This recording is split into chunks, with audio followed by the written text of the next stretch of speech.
Gracias.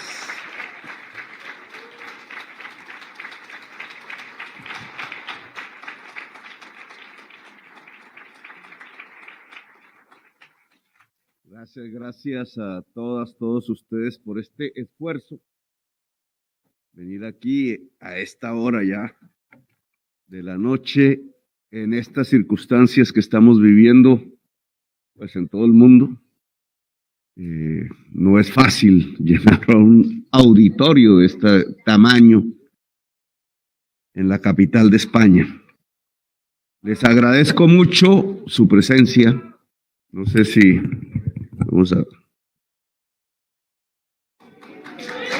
les agradezco mucho su presencia. Veníamos de Barcelona, ya en el primer acto con la comunidad en el exterior. Hace unos días planteamos dos tesis fundamentales, las resumo brevemente para partir de allí a examinar algunos temas que me parecen fundamentales con todas y todos ustedes. Planteamos que la política internacional del gobierno del Pacto Histórico priorizará fundamentalmente la lucha contra el cambio climático, dado que es el principal problema de la humanidad, dado que Colombia podría ser afectada enormemente y en el corto plazo, dado que no es para nosotros los colombianos, las colombianas, un tema que podríamos llamar problemático, sino al contrario puede ser una enorme oportunidad de desarrollo, de una manera diferente de entender la economía, la sociedad, el mismo Estado, porque Colombia, uno de los países más hermosos de la tierra, precisamente si se reconcilia con la naturaleza, tiene un camino enorme, una potencialidad enorme, una capacidad que nos podría colocar como aquello que dijimos en Barcelona, como una de las potencias mundiales de la vida. Y dijimos que la tarea prioritaria del cuerpo diplomático y consular del próximo gobierno ya no será la de simplemente repartir canonjías, embajadas, consulados a la vieja oligarquía del país, sino que allí se colocará un cuerpo profesional en su mayoría dispuesto a servir, dispuesto a priorizar como su actividad fundamental el que se restablezcan los derechos fundamentales de la ciudadanía colombiana en el exterior, en cada país de la tierra. Que el colombiano y la colombiana sean vistos como seres humanos, no como esclavos. Que tengan la posibilidad de dignificar su existencia, ya que tuvieron que escapar de Colombia muchísimas veces por las condiciones sociales, muchísimas veces por las políticas, muchísimas veces por las condiciones de violencia, saliendo quizás aterrorizados del país, puedan lograr en los espacios donde se hayan asentados dignidad, decencia, ser seres humanos y tratados como tales por los diferentes estados del mundo. Esa es la prioridad de un cuerpo diplomático en un gobierno que represente el cambio, que represente a la sociedad de base, a la sociedad genuina, a la gente que trabaja, a la gente humilde del país, a la gente toda de Colombia, porque al final el gobierno que nos proponemos será el gobierno de todas y todos los colombianos. Eso dijimos en Barcelona. Venidos aquí a Madrid, en un día que hoy ha sido intensísimo, desde muy temprano, hemos confrontado en cierta forma la realidad política que existe en este país que hoy nos da cobijo. Dialogamos con las principales fuerzas que están en el gobierno, con muchos de sus ministros, ministras, con el jefe del gobierno, el presidente Pedro Sánchez, con expresidentes que fueron de España, tratando de capturar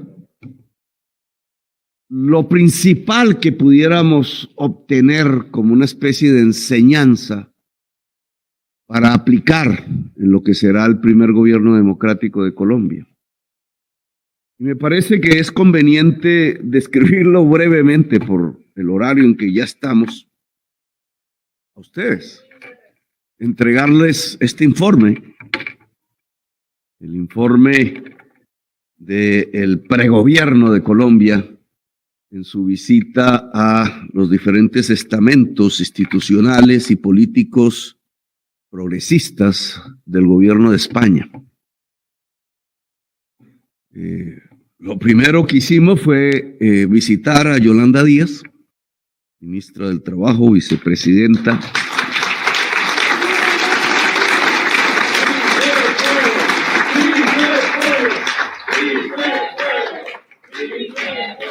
Allí recogimos una tesis que me parece fundamental, dado que quizás uno de los primeros logros desde el punto de vista laboral en un mundo que ha visto durante las últimas décadas, ya bastantes, un deterioro permanente de la organización obrera, de las condiciones laborales de miles de millones de trabajadores y trabajadoras en todo el orbe. Quizás uno de los primeros pasos para cambiar este tipo de proceso de deterioro de las condiciones laborales se ha dado precisamente en España. No es el único, obviamente, pero me parece que es importante por el simbolismo que representa. Y es ese pacto que Yolanda Díaz construyó a través de diálogos permanentes con el empresariado español y con el movimiento obrero y sindical de este país, y que logra, digamos, como un mínimo, el que retrocedan los contratos basura y que se establezcan mejores condiciones tanto de negociación laboral como de estabilidad laboral para el pueblo trabajador de España.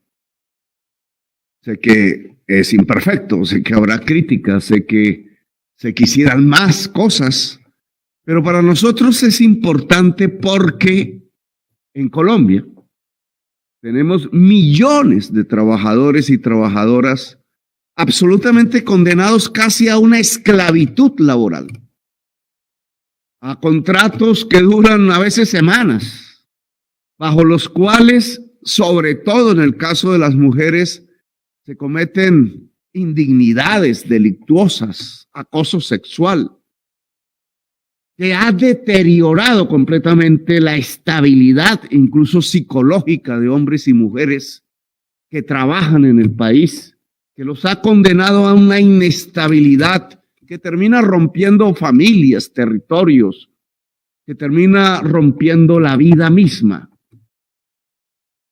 Hoy podríamos llevar como ejemplo lo que aquí ha acontecido para tratar de realizarlo en Colombia.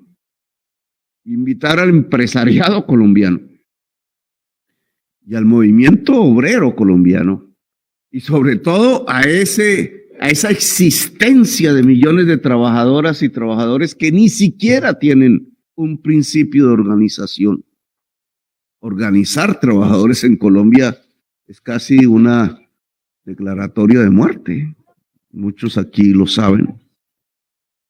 Miles de líderes sindicales fueron asesinados y siguen siendo asesinados en el país en unas circunstancias que hacen que prácticamente hablar de sindicato, que hablar de huelga, que hablar de salario, que hablar de estabilidad laboral se conviertan en pecados, en hechos pecaminosos cuyo resultado final no es más sino la muerte del trabajador, del que dirige, del que organiza, de la que organiza. Pero creo que si hablamos de pacto histórico, un pacto entre el empresariado, el Estado y la gente que trabaja en el país en el sentido de garantizar más estabilidad laboral es fundamental. Esa idea aquí construida en el ministerio de Yolanda Díaz hoy hecha decreto gubernamental, me parece fundamental para ser discutido también en Colombia. Visitamos después a Johnny Belarra. Allí hablamos de un tema un poco preocupante desde el punto de vista mundial. Se había propuesto unos objetivos que llamamos en Colombia los objetivos del milenio. Se llamó así en el mundo. Incluso como alcalde vine aquí, invitado por el Papa, a Italia, a Roma, en un evento de centenares de alcaldes a examinar las formas como se había tramitado y se había avanzado en estos llamados objetivos del milenio que tenían que ver con temas, en el fondo, simples desde el punto de vista de entenderlos, como cuidar la infancia, como disminuir las tasas de morbilidad, como superar la pobreza, como superar el hambre, cosas que muchas sociedades han alcanzado en la tierra, pero que la mayoría de la humanidad no. Ser seres humanos son los objetivos del milenio y no se alcanzaron. Estos hechos que tienen que ver con la pandemia, que tienen que ver con la parálisis mundial, que tienen que ver incluso con un incremento inusitado de la desigualdad social a escala mundial, han hecho que ahora los objetivos de milenio se llamen Agenda 2030 y que la fecha se haya postergado. En el ministerio de Johnny Belarra se está tratando de acelerar los objetivos con todas las dificultades que eso implica para España. Pero a mí me parece que el pacto histórico en Colombia los tiene que garantizar. Es decir, que el programa real del pacto histórico es cumplir los objetivos del milenio. Cuando nosotros hablamos una palabra se tornó movimiento político y que era la consigna central de la alcaldía de la Bogotá humana, que se transformó fue en la Colombia humana, y la Colombia humana no es más sino reconstruir el ser humano en Colombia. Todos de alguna manera, y aquí hemos visto en toda la descripción del dolor que aquí se ha hecho de las personas aquí presentes, que es una parte del gran dolor nacional. En el fondo, lo que existe es una historia de la destrucción del ser humano, de la humanidad en un territorio que se llama Colombia. Por algo los abogados hablan del crimen contra la humanidad. Destrucciones, autodestrucciones del ser humano, de la humanidad, que han hecho de Colombia un escenario dantesco en medio de un país tan hermoso, de destrucción humana. Y la humanización se nos vuelve un objetivo fundamental. El pacto histórico es eso, por eso hablamos de Colombia humana. Es humanizar Colombia, es humanizarnos nosotros mismos, humanizar la política, humanizar la sociedad, es mirarnos los unos a los otros para entendernos, para solidarizarnos, para abrazarnos, para querernos, para amarnos, decía Jesús, y no para matarnos, que pareciera ser la tradición perpetua de Colombia. Quizás tanta hermosura natural nos ha entregado a tanta destrucción humana, cuando debería ser lo contrario. En tanta hermosura natural, en tanta diversidad, lo que deberíamos tener es una de las mejores expresiones de la humanidad toda del planeta en nuestra querida patria. Después visitamos a Felipe González, un viejo amigo nuestro. Felipe González nos enseña algo que me parece clave para la historia de Colombia. Lo hemos conversado desde antes. Ahora lo volvimos a recuperar, digamos, en la conversación que tuvimos. espero no sea la última. Con Felipe González hablamos de la transición. Esa palabra creo que tenemos que utilizarla mucho en el próximo gobierno porque seremos un gobierno de transiciones. El gobierno de las transiciones. Aquí en España se operó una. La de la dictadura franquista a la democracia, con todas sus imperfecciones.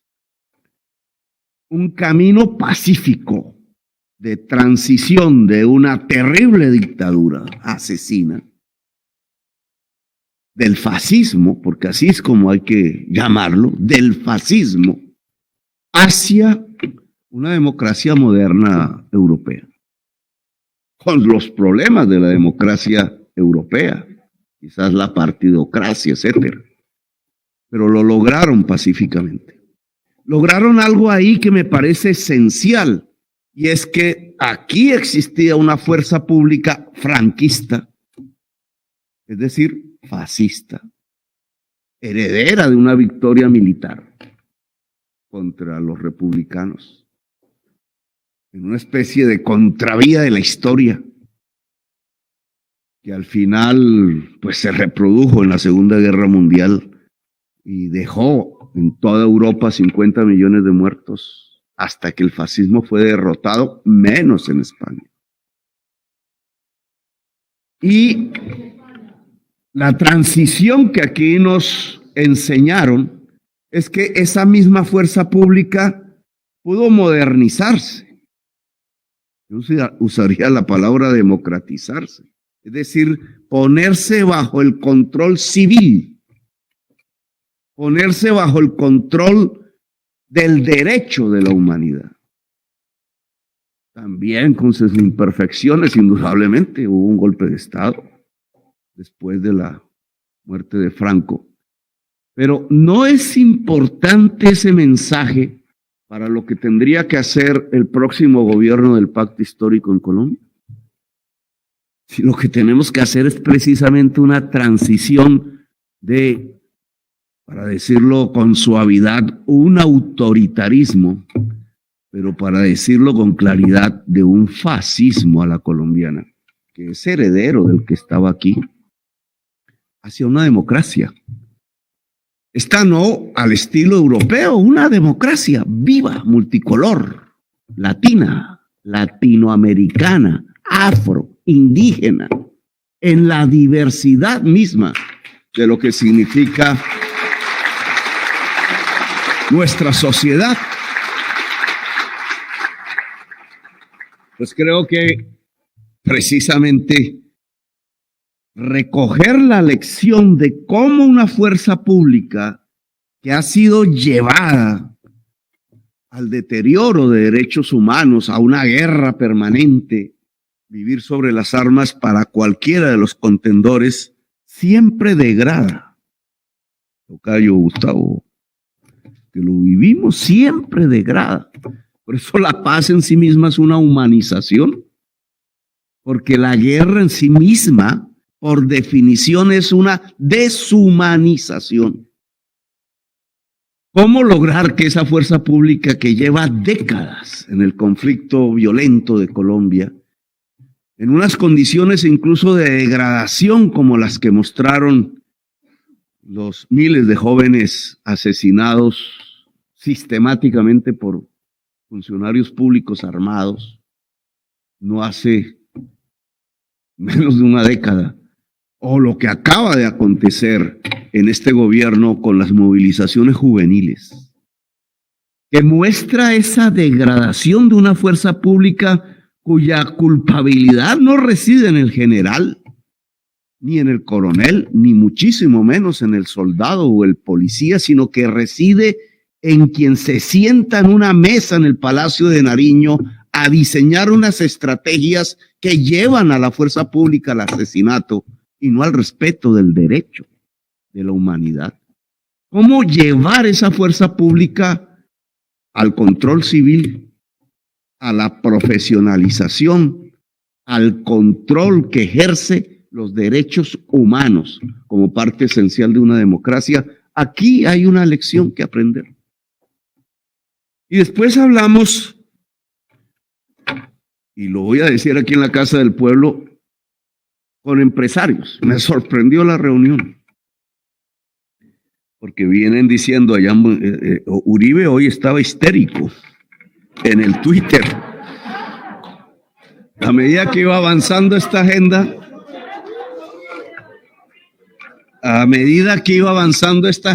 él iba sacando Twitter. Yo no los puedo leer porque él me tiene bloqueado. No permite que le responda.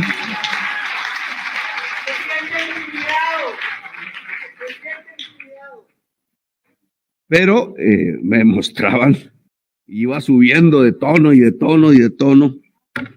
que me reunía con comunistas, que no sé, allá eso es pecado. Allá es pecado. Y pues me reuní con un poco de empresarios que de comunistas no tienen, pero ni un pelo. Y empresarios de los principales bancos de España, de la conectividad, de los seguros, de las energías limpias, no llegaron petroleros, de la construcción, de las aerolíneas, sus nombres propios, pero ya aparecerán en la central que tienen de los gremios de la patronal, a escuchar a quien cree en ellos va a ser el presidente de Colombia.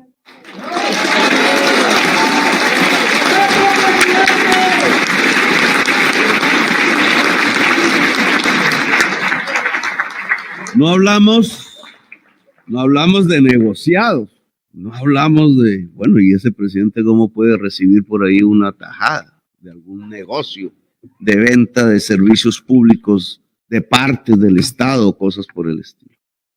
Hablamos de lo que yo considero debe regir la inversión extranjera en Colombia y la colombiana. ¿Cómo transitamos a una economía productiva y no extractiva? ¿Cómo nos alejamos del petróleo y del carbón y nos acercamos a la agricultura, la agroindustria y la industria en millones de propietarios? ¿Cómo se democratiza el crédito? ¿Cómo podemos cambiar la matriz de la energía en Colombia para volverla 100% limpia? ¿Cómo cambiamos la matriz de movilidad para que no se base como hoy 100% en gasolina y combustibles fósiles? ¿Cómo el conocimiento podría ser la base de la nueva producción como es en el siglo XXI y que implica entonces una infraestructura del saber, de la escuela, de la universidad pública, que pueda ser asequible al conjunto de la juventud? ¿Cómo la conectividad se puede convertir en un derecho real de la sociedad colombiana? Porque allí está la información del mundo. ¿Cómo podemos construir una economía descarbonizada? Temas que son pertinentes para el siglo XXI, para el momento actual, para la contemporaneidad. Por eso yo ya no le voy a responder más a Uribe, ni siquiera lo voy a volver a mencionar. Aquí tendremos que hablar de estos temas. Cuando se habla de conectividad, lo único que puede mostrar este gobierno es que se abudinearon, compañeros y compañeras españoles, les voy a traducir esa palabra después, los recursos para que el campesinado tuviera internet. Eso es lo único que pueden mostrar. En medio de los insultos es que se han saqueado el Estado. Hablando precisamente con estos integrantes del gobierno español, una de las ministras nos decía, bueno, le pregunté, ¿cuánto ha aumentado la pobreza en España en virtud de la crisis de la pandemia? Entonces ella me dijo 1%. 1%. Miren ustedes cuánto ha aumentado la pobreza en Colombia el año pasado, en la crisis de la pandemia. Y resulta que pasamos del 20 al 39% y hoy la mitad de la población tiene hambre. ¿Cuál es la diferencia si es el mismo virus? O sea, ¿por qué aquí disminuye la pobreza 1% y en Colombia decenas de puntos? Llegando a empobrecer a la mitad de la población. Solo en la ciudad de Bogotá, 1 millón de personas que eran de la clase media pasaron a la pobreza, según las estadísticas del DANE. Solo en Bogotá, en la ciudad de Barranquilla, aquí de los compañeros, y no sé qué se hizo el senador que es de Barranquilla, Armando Benedetti. Solo en Barranquilla las estadísticas dicen que el 65% de la población no come 3 veces al día. ¿Cómo es que, siendo el mismo virus, es tan diferente en Estados Unidos, que es recapitalista o no? Es diferente en España, que es recapitalista o no, que en Colombia, que no me atrevo a decir que es recapitalista, sino más bien feudal, narcofeudal.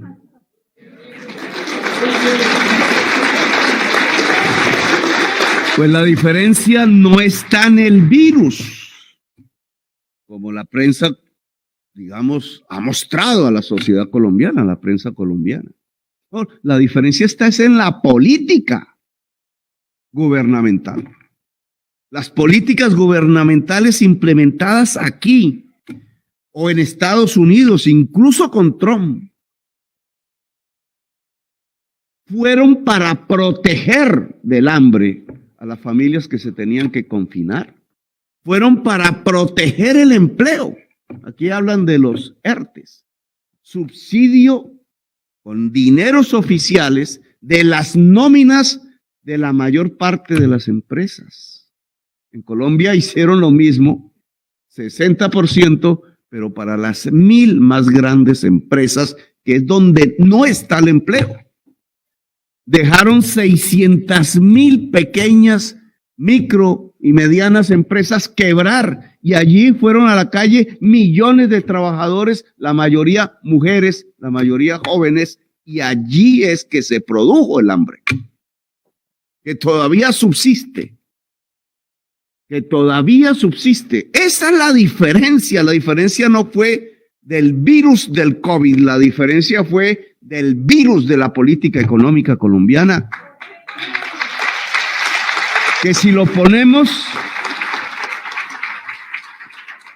en epítetos ideológicos, pues lo que permitió que Europa no se hundiera en la pobreza y que en Estados Unidos incluso disminuyera la pobreza, es que aquí hicieron políticas socialdemócratas para enfrentar al virus. Y en cambio en Colombia lo que hicieron fue políticas neoliberales para enfrentar el virus. La socialdemocracia al menos protegió la población del hambre y el empleo. Y por eso la tasa de empleo español hoy por lo menos recupera el nivel antes de la pandemia. Y en cambio nosotros, al enfrentar el virus con el neoliberalismo, produjimos un virus peor. Puede morir más gente de hambre o por consecuencias de hambre que por el virus mismo del COVID-19. El virus de Colombia fue Duque.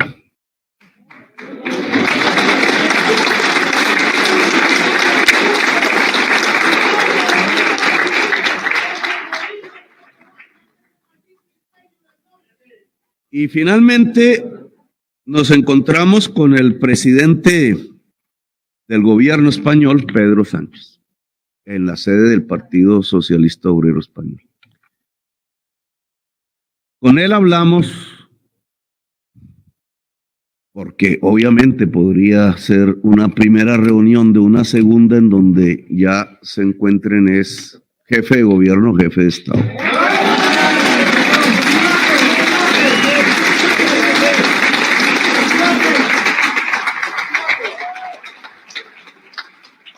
hablamos de configurar lo que llamamos una coalición. Los nombres ya habrá que escogerlos. Una coalición de fuerzas sociales y políticas iberoamericana, no iberoesfera, es diferente. Cuando se habla de iberoesfera, desaparece América. O nosotros somos la parte periférica de la esfera de Iberia, lo cual es el viejo imperio colonial que destruimos. No, iberoamericana es que América es igual que la Iberia y que la Europa, que no es uno menos y otro más, no es uno que se subordina y otro que domina, no, es que hablamos entre iguales, seres humanos iguales. Iberoamérica son dos mundos, indudablemente, o muchos mundos, diríamos, en medio de esta diversidad multicolor, que se pueden encontrar en sus fuerzas sociales y políticas, dialogar, construir objetivos comunes para intentar resolver el principal problema de la humanidad, que es el cambio climático.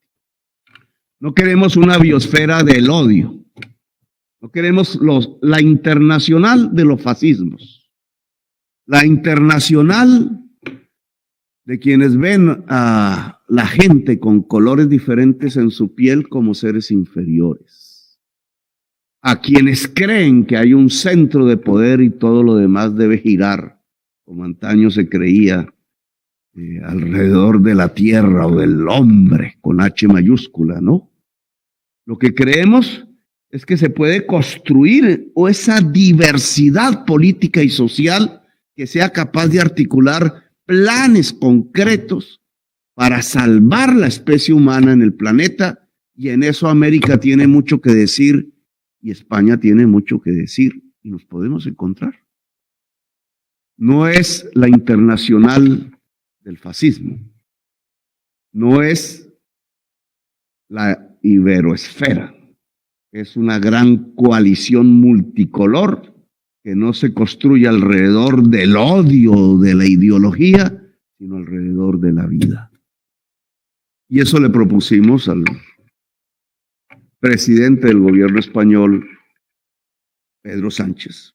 Y ahí terminamos nuestra agenda del día de hoy para llegar aquí a encontrarnos entre colombianos y colombianas, y amigos y amigas, trabajadoras todas y progresistas todas, y recorrer en el comienzo de este acto este camino que sí es de dolor.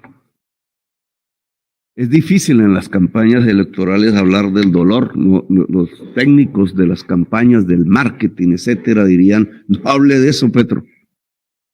Pero un poco el reto aquí es que este dolor que aquí recorrimos de madres que vieron cómo asesinaban a sus hijos, no hay calificativo para tamaña acción como la que presenciamos hace unos meses, de un Estado que simplemente dispara de frente a quitar ojos, a descuartizar, que viola niñas, que desaparece. Hay 60 en este momento que no volvieron, se encuentran por ninguna parte, casi 2,000 presos. Una prensa diciendo que esos presos son terroristas, son jóvenes de barrio, que simplemente se atrevieron a decir que tenían derecho a vivir. Y decenas de asesinados de frente por fuerzas oficiales, tratando de negar el gobierno esa realidad dramática, ese camino digamos, de dolor que hemos visto aquí, de antaño, de atrás, de otras generaciones, de la tortura, el desplazamiento, etcétera, que si lo pusiéramos y nos imagináramos que pudiera caber todas esas personas, millones, víctimas, y ese dolor se pudiera juntar, yo creo que no podríamos soportarlo, no podríamos vivir. Es un dolor inmenso si eso se pudiera hacer. Y cómo, y ahí nuestra responsabilidad, el enorme reto que tenemos, cómo transformar todo ese dolor sin olvidar y volverlo esperanza, ilusión, volverlo alegría. ¿Cómo será el sistema que no existe en la tecnología? No existe en la alquimia para transformar el dolor en ilusión, esperanza y alegría. Eso es lo que tenemos que hacer en Colombia. Eso en parte es esta campaña electoral.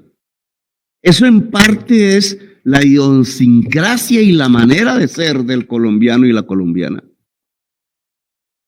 Esa capacidad resiliente de, a pesar de la adversidad, apostarle al futuro y poder sonreír y mirar el sol y sentir la vida en toda su intensidad. Cómo ese inmenso dolor se puede convertir en una gran ilusión y cómo esa gran ilusión puede ayudarnos a hacer una fuerza que pueda cambiar en realidad la historia de Colombia. Esa magia, porque al final se trata de una magia. Como todo en Colombia, la magia de transformar dolor en esperanza y cambio real de la sociedad para que no vuelva a ocurrir.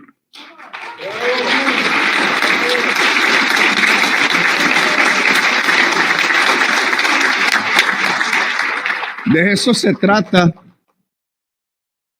estos meses que están por venir. Que terminan en mayo, ojalá, no en junio. Mayo. Ahí vendrán otros trinos histéricos.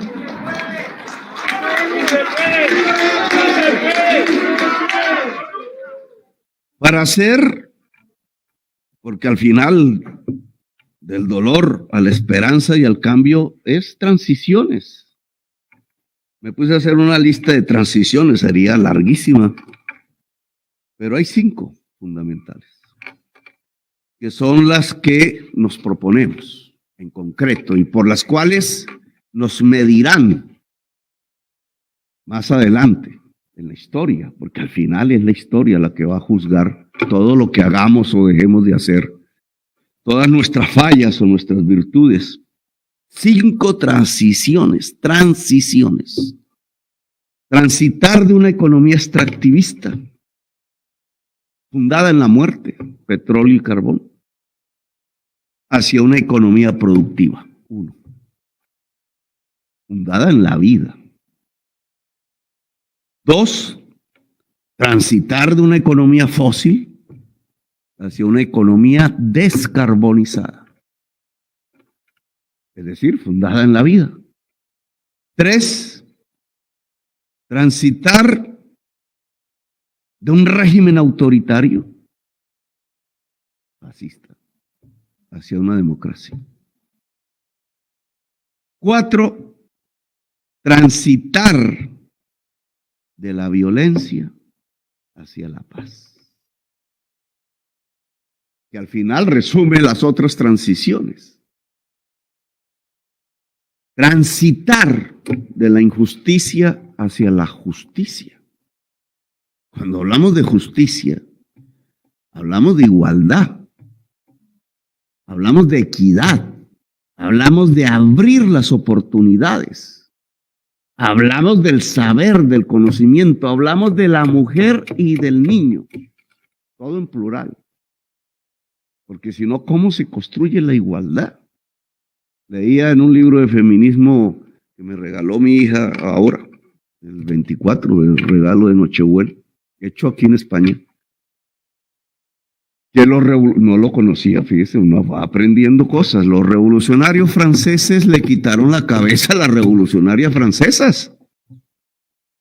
Simplemente porque cuando los revolucionarios franceses dijeron libertad, igualdad y fraternidad, pues las revolucionarias francesas se lo creyeron Y entonces es libertad de hombres y mujeres, es igualdad de hombres y mujeres, es fraternidad de hombres y mujeres.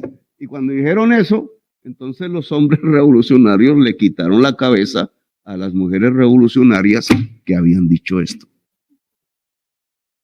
Que muestra, digamos, la gran paradoja de la democracia europea, que poco a poco fue cediendo al final en luchas que ustedes más que yo conocen. Bueno, pues nosotros sí queremos libertad de verdad, igualdad de verdad, fraternidad de verdad, y eso implica igualdad de la mujer, del hombre, igualdad del niño ante el adulto, igualdad entre la inmensa diversidad de los seres que habitamos Colombia. Y esas transiciones, al final, son las que nos permiten la paz. La paz. ¿Por qué seremos juzgados cuando gobernemos a Colombia? Al final del tiempo del gobierno, porque quizás seamos el primer gobierno en la historia de Colombia que le puede entregar a las actuales generaciones y las futuras la paz de Colombia. Y de eso es que se trata el pacto histórico. Y de eso es que se trata la Colombia humana. Y de eso es que se trata la magia de transformar el dolor en esperanza. La forma de revivir el ser humano que nos quitaron, el ser querido que nos quitaron, los millones de colombianos que se quedaron, el inmenso dolor de la patria colombiana que hoy aspira a volverse vida, a volverse transformación, a volverse historia, a volverse no un pasado simple, sino un pasado que de todas maneras valió la pena vivir, porque pudo arrojar las posibilidades de una sociedad que se convierta en vanguardia de la humanidad en el planeta Tierra. Gracias por haberme escuchado, muy amables. Nos veremos en la victoria. Gracias.